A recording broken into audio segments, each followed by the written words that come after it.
Genesis 3. The man and woman sin. The serpent was the shrewdest of all the wild animals the Lord God had made. One day he asked the woman, "Did God really say you must not eat the fruit from any of the trees in the garden?" "Of course we may eat from the trees in the garden," the woman replied. "It's only the fruit from the tree in the middle of the garden that we are not allowed to eat." God said, "You must not eat it or even touch it. If you do, you will die." "You won't die," the serpent replied to the woman. "God knows that your eyes will be opened as soon as you eat it, and you will be like God, knowing both good and evil." The woman was convinced. She saw that the tree was beautiful and its fruit looked delicious, and she wanted the wisdom it would give her. So she took some of the fruit and ate it. Then she gave some to her husband, who was with her, and he ate it too. At that moment their eyes were opened, and they suddenly felt shame at their nakedness. So they sewed fig leaves together to cover themselves. When the cool evening breezes were blowing, the man and his wife heard the Lord God walking about in the garden. So they hid from the Lord God among the trees. Then the Lord God called to the man, "Where are you?" He replied, "I heard you walking in the garden, so I hid. I was afraid because I was naked." "Who told you that you were naked?" the Lord God asked. "Have you eaten from the tree whose fruit I commanded you not to eat?"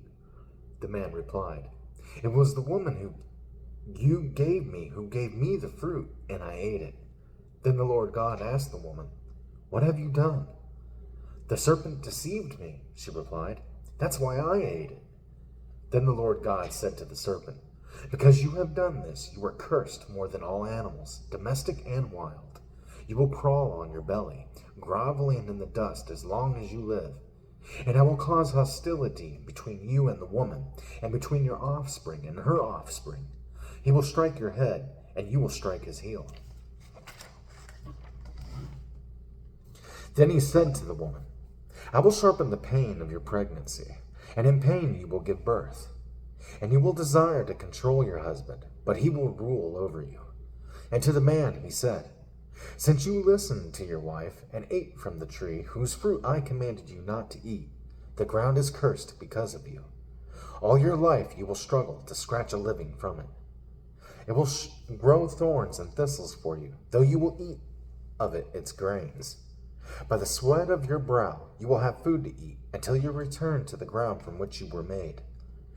For you were made from dust, and to dust you will return."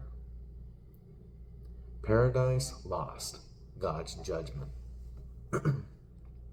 Then the man, Adam, named his wife Eve, because she would be the mother of all who live.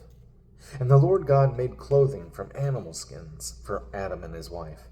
Then the Lord God said, "Look, the human beings have become like us, knowing both good and evil.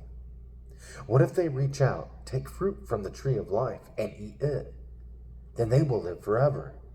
So the Lord God banished them from the Garden of Eden, and he sent Adam out to cultivate the ground from which he had been made.